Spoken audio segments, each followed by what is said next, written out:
Hai, kembali lagi dengan Wix di Indonesia. Baru-baru ini pernah dibuat gempar oleh kasus pembunuhan yang dilakukan oleh gadis yang baru beranjak remaja terhadap bocah yang baru berusia 6 tahun.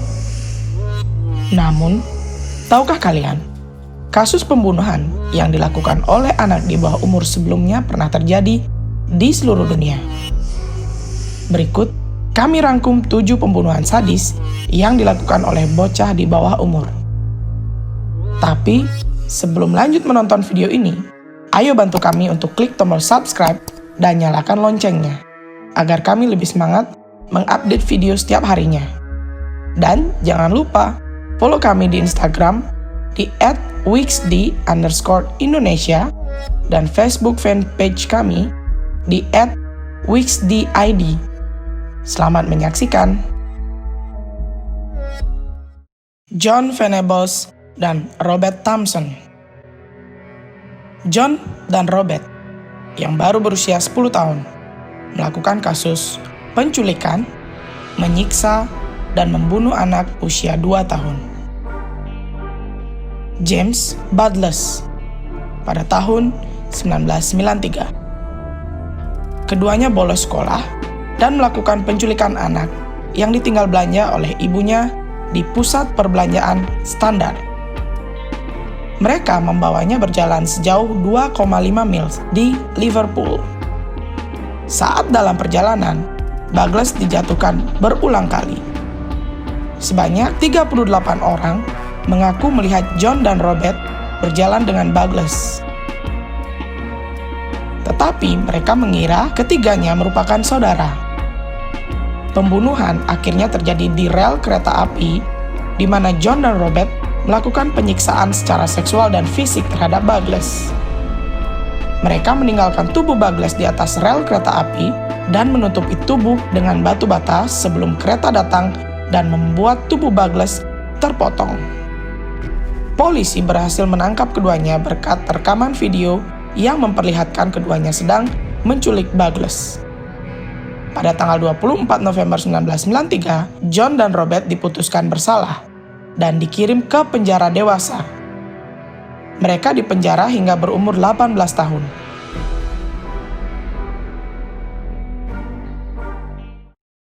Carl Newton Manhan. Carl Newton Manhan berusia 6 tahun ketika dia melakukan pembunuhan terhadap temannya, Cecil Van Hoos. Pada tanggal 18 Mei 1929 di wilayah timur Kentucky, pada masa yang sulit, dua bocah itu sedang keluar mencari besi tua untuk dijual ke dealer sampah. Mereka berdua mulai berebut sepotong besi dan Cecil dengan tidak sengaja memukul wajah Carl dengan besi itu. Carl berlari sepanjang perjalanan pulang. Dia meraih senapan ayahnya dan mengancam akan menembak Cecil, dan ia secara tidak sengaja menarik pelatuk dan menembak Cecil hingga Cecil tewas. Carl masuk dalam pengadilan atas dakwaan pembunuhan terhadap Cecil. Dia dijatuhi hukuman selama 15 tahun penjara. Pada saat itu, Carl adalah terdakwa pembunuhan termuda di negara bagian Kentucky dan mungkin di seluruh dunia.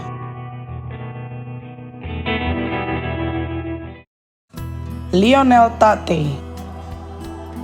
Lionel Tate menjadi orang termuda yang pernah dijatuhi hukuman penjara seumur hidup tanpa kemungkinan pembatasan bersyarat. Sebabnya, Tate yang berusia 12 tahun mengaku meniru gerakan pegulat ketika memukuli seorang gadis, Tiffany, sampai mati pada tahun 1999. Kepada ibunya, Tate mengaku hanya mengunci posisi kepala gadis itu dan beberapa kali membenturkannya ke meja.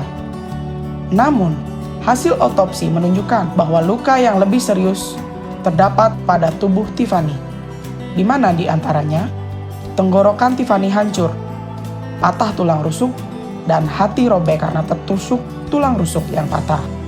Tate dijatuhi hukuman penjara seumur hidup pada tahun 2001 untuk pembunuhan tingkat pertama.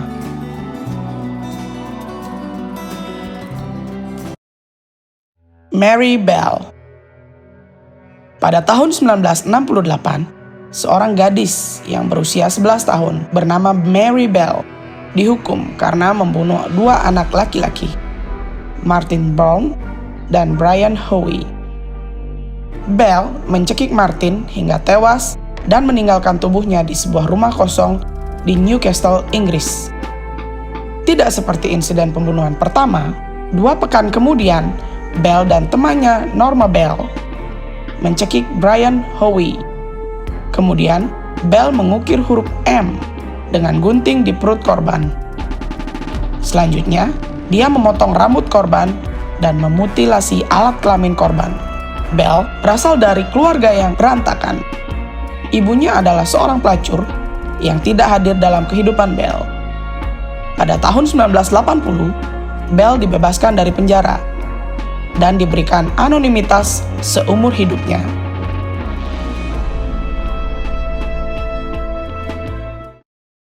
Andrew Golden dan Michael Johnson. Andrew dan Michael bertanggung jawab atas pembunuhan 4 siswa dan 1 guru dan melukai 10 lainnya di West Side Middle School di Jonesboro, Arkansas pada tanggal 24 Maret 1998. Peristiwa itu dikenal di seluruh dunia sebagai West Side Middle School Massacre. Andrew dan Michael telah merancang serangan itu. Pada pagi hari, keduanya menyelinap ke dalam rumah kakeknya Andrew. Ke rumah kakeknya Andrew untuk mencuri beberapa senjata dan amunisi dari koleksi sang kakek. Mereka membawa senjata ke dalam mobil tua milik Michael. Michael pada hari itu tidak sekolah, tapi Andrew masuk sekolah sehingga ia bisa menarik alarm kebakaran dan bertemu Michael di hutan untuk mempersiapkan serangan mereka. Begitu para siswa dan guru mulai berlarian keluar dari sekolah, kedua bocah itu mulai menembaki mereka. Polisi menangkap keduanya di dalam hutan dan membawa mereka ke dalam penjara.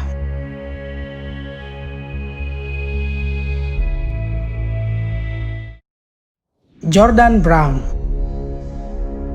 Pada tahun 2009, Jordan menembak dan membunuh tunangan ayahnya yang sedang hamil, Kenzie. Menurut laporan polisi, Jordan masuk ke kamar ayahnya dan menembaki Kenzie yang sedang tertidur dengan senapan berburu ayahnya. Kemudian dia naik bus sekolah seperti biasa. Tubuh Kenzie ditemukan oleh adiknya, Adalyn. Polisi meyakini bahwa Jordan adalah pembunuhnya setelah menemukan sisa peluru di kemejanya. Selain itu, kesaksian Adalyn yang melihat Jordan memegang pistol. Pada saat itu, Jordan ditangkap dan didakwa sebagai pelakunya. Negara bagian Pennsylvania menganggap setiap anak yang didakwa dengan pembunuhan sebagai orang dewasa di pengadilan. Pembunuhan oleh NF di Indonesia. Di Indonesia, pembunuhan terhadap bocah yang baru berusia 6 tahun dilakukan oleh gadis remaja yang baru berusia 15 tahun di Jakarta Pusat. Pelaku berinisial NF memang memiliki hasrat untuk membunuh orang. Kejadian terjadi pada tanggal 5 Maret 2020. NF mengajak korban yang baru berusia 6 tahun untuk mandi bersama di rumah NF.